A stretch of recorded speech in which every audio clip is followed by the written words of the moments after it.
नमस्कार दोस्तों, स्वागत है आप सभी का हमारे न्यूज 20 टीवी पर। तो दोस्तों, मैं आज आपके लिए लाया हूं देश और दुनिया की 20 बड़ी खबरें। तो आपको एक एक करके सभी खबरें विस्तार से बताई जाएगी, तो वीडियो को अंत तक देखना ना भूले दोस्तों। तो चलिए शुरुआत करते हैं आज की पहली खबर के साथ। दोस्तों, आज की पहली खबर इजराइल से है दोस्तों। लेबनान पर हवाई हमलों के बीच ईरान से भी उलझा इजराइल, दी सैन्य कार्रवाई की धमकी। आपको बताते चलो कि दोस्तों, इजराइल एक साथ कई देशों से भिड़ने की तैयारी में है। लेबनान की ओर से 3 अगस्त को दागे गए 3 रॉकेट्स के जवाब में इजराइल ने ताबड़तोड़ हमले किए हैं। लेबनान के बाद इजराइल का ईरान से भी तनाव बढ़ता जा रहा है। हाल ही में अरब सागर में एक इजरायली तेल टैंकर पर ड्रोन हमला हुआ था। इस हमले में 2 लोगों की मौत हो गई थी। अमेरिका, ब्रिटेन और इजराइल ने इस हमले के लिए ईरान को जिम्मेदार बताया है। इसी कड़ी में इजराइल रक्षा मंत्री बेनी गेंटेज ने चेतावनी दी है कि इजराइल ईरान पर हमला कर सकता है। वहीं दूसरी खबर दोस्तों, पेगासस जासूसी मामले पर सुप्रीम कोर्ट ने सभी याचिकाकर्ताओं से कहा अपनी याचिका की कॉपी केंद्र को दे। 10 अगस्त को फिर सुनवाई।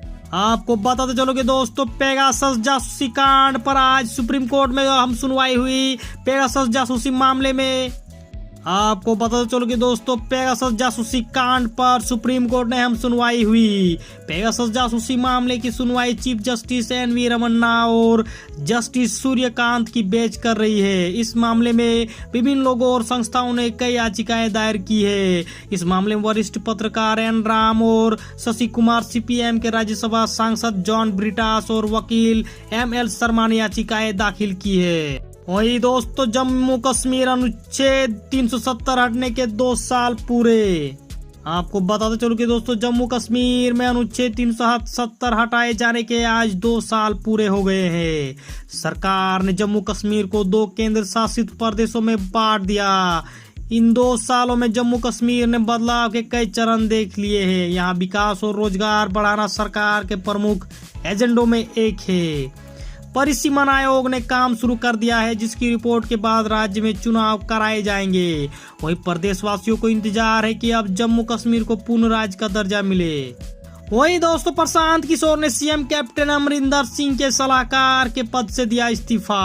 आपको बताते चलो कि चुनावी रणनीतिकार प्रशांत किशोर ने पंजाब के मुख्यमंत्री कैप्टन अमरिंदर सिंह के प्रधान सलाहकार के पद से इस्तीफा दे दिया है। इंडिया टुडे की एक रिपोर्ट के अनुसार किशोर ने कहा कि मैं आपको प्रधान सलाहकार के रूप में जिम्मेदारियों को संभालने में सक्षम नहीं हूं। मेरा आपसे अनुरोध है कि कृपया मुझे इस जिम्मेदारी से मुक्त करने की कृपया करें। वहीं 70 सालों में नहीं दिखी ऐसी तबाही, मध्य प्रदेश में बाढ़ पर बोले शिवराज सिंह। आपको बता चलो कि दोस्तों, मध्य प्रदेश के ग्वालियर चंबल क्षेत्र में लगातार जारी बारिश से हालात विकट होते जा रहे हैं। भारी बारिश के चलते हुए हादसों में गुरुवार को 2 लोगों को मौत हो गई, जबकि कई लोग घायल हुए हैं। राज्य में कई जगहों पर इमारतें और पुल ध्वस्त हो गए हैं। शिवराज सिंह चौहान का कहना है कि उन्होंने बीते 70 सालों में प्रदेश में ऐसी तबाही नहीं देखी है। राज्य सरकार का कहना है कि बारिश के चलते हुई घटनाओं में अब तक 2 लोगों की मौत हुई है। एक व्यक्ति की मौत शिवपुरी और एक की श्योपुर में हुई। वहीं दोस्तों, यूपी में अन्न महोत्सव शुरू। पीएम मोदी बोले अब दिल्ली से हर दाना पहुंचता है लोगों की थाली में, लूट का नहीं बचा रास्ता। आपको पता चलो कि प्रधानमंत्री नरेंद्र मोदी ने आज दोपहर 1 बजे निःशुल्क अन्न वितरण योजना अन्नोत्सव कार्यक्रम की शुरुआत की। इस अवसर पर वीडियो कॉन्फ्रेंसिंग के माध्यम से वाराणसी के 5 लाभार्थियों से सीधा संवाद किया। लाभार्थियों से बात करने के बाद पीएम मोदी ने लोगों को संबोधित भी किया। वहीं मोदी सरकार का बड़ा दाव, अब राज्यों को मिलेगा ओबीसी लिस्ट बनाने का अधिकार। आपको बताते चलो कि केंद्र की मोदी सरकार इसी सप्ताह ओबीसी आरक्षण से संबंधित संविधान संशोधन के विधेयक को संसद में पेश कर सकती है। केंद्रीय मंत्रिमंडल ने इस विधेयक को बुधवार को मंजूरी प्रदान की है। इस विधेयक में राज्यों को ओबीसी की सूची तैयार करने का अधिकार फिर से देने का प्रावधान है। सूत्रों ने यह जानकारी दी है। सूत्रों ने कहा कि प्रधानमंत्री नरेंद्र मोदी की अध्यक्षता में हुई केंद्रीय मंत्रिमंडल की बैठक में बुधवार को इस मंजूरी दी जाएगी। आपको पता चलो कि नालंदा हत्याकांड से निहत्थे परिवार को घेर कर 50 हथियारबंद लोगों ने बरसाई गोलियां, मिनट भर में गिरा दी 6 लाशें। आपको बताते चलो कि बिहार का नालंदा जिला बुधवार को सामूहिक नरसंहार का गवाह बना। सीएम नीतीश कुमार के गृह जिले में जमीनी विवाद में खून की होली खेली गई। छबिलापुर थाना क्षेत्र के लोदीपुर गांव में अंधाधुंध गोलीबारी कर दिनदाड़े 6 लोगों को मौत के घाट उतार दिया।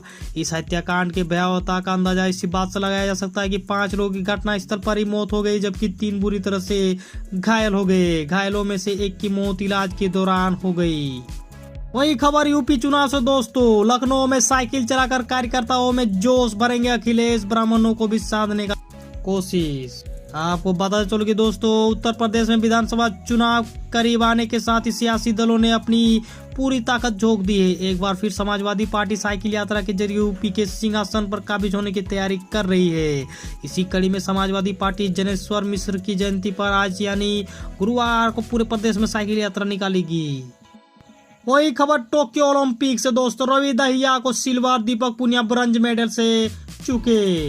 आपको बता चलो कि भारतीय पहलवान रवि दहिया गुरुवार को यहां ऐतिहासिक गोल्ड मेडल से चूक गए और उन्होंने टोक्यो ओलंपिक की कुश्ती प्रतियोगिता के पुरुषों के 57 किलोग्राम भार वर्ग में रूसी ओलंपिक समिति के जाउर यूवेगेव से हराकर सिल्वर मेडल से संतोष करना पड़ा।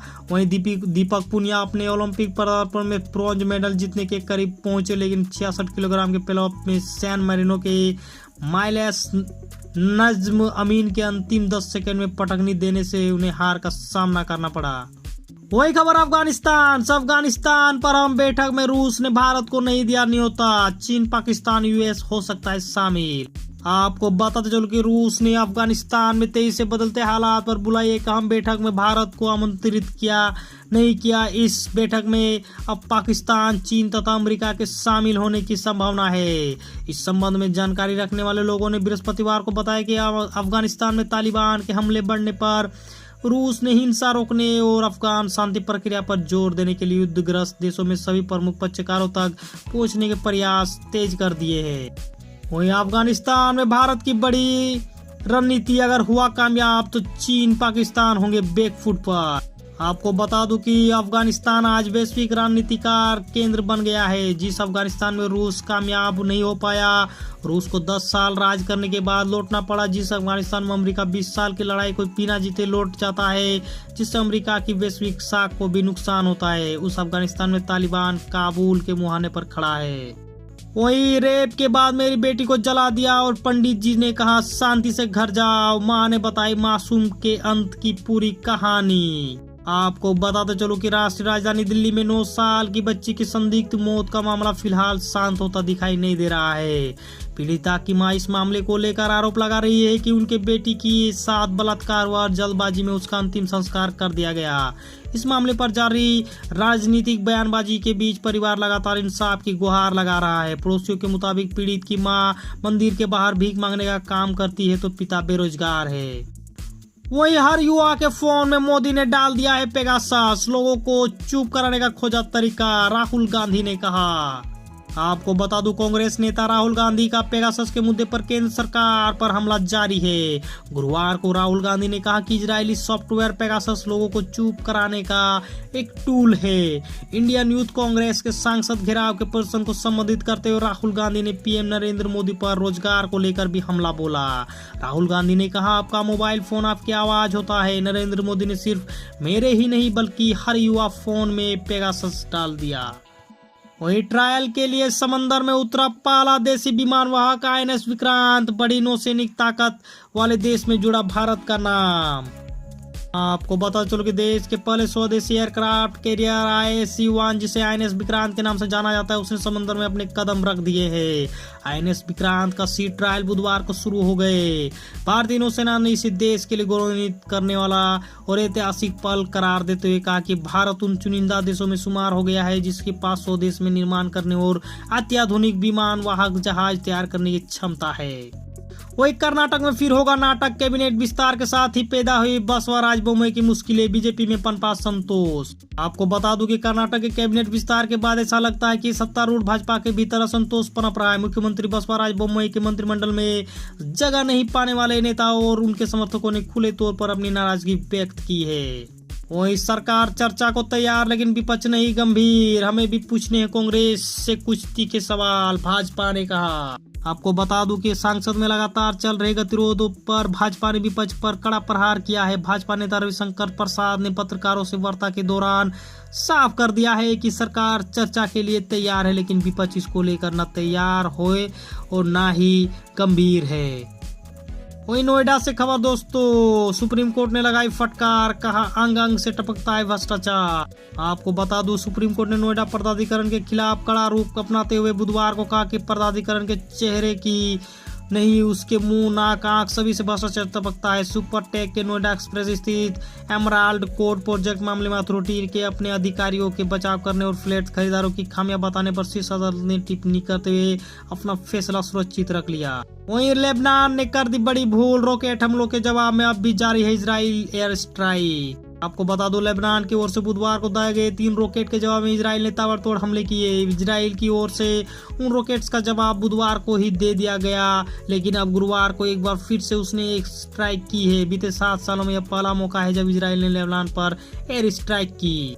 वही अमेरिका से बेइज्जती के बाद पाकिस्तान ने दी चेतावनी, कहा हमारे पास है अन्य विकल्प। आपको बता दूं, अमेरिकी राष्ट्रपति जो बाइडेन के प्रधानमंत्री इमरान खान से टेलीफोन पर संपर्क करने की अनिच्छा से पाकिस्तान परेशान हो गया है और इसे अपनी बेइज्जती मान रहा है। 6 महीने बीतने के बावजूद अमेरिकी राष्ट्रपति जो बाइडेन ने आश्वासन देने के बावजूद पीएम इमरान खान को फोन नहीं किया। पाकिस्तान के राष्ट्रीय सुरक्षा सलाहकार मोहिद यूसुफ ने चेतावनी देते हुए कहा कि अगर अमेरिका नेता देश के नेतृत्व की अनदेखी करते रहे तो इस्लामाबाद के पास अन्य विकल्प है। तो दोस्तों आज के लिए बस इतना ही। दोस्तों अगर हमारी वीडियो आपको पसंद आए तो वीडियो को लाइक करें, शेयर करें और सब्सक्राइब करें, और इस तरह का डेली न्यूज अपडेट पाने के लिए बेल आइकन को दबाना ना भूले दोस्तों। नमस्कार, आदाब, सत श्री अकाल, जय हिंद, जय भारत।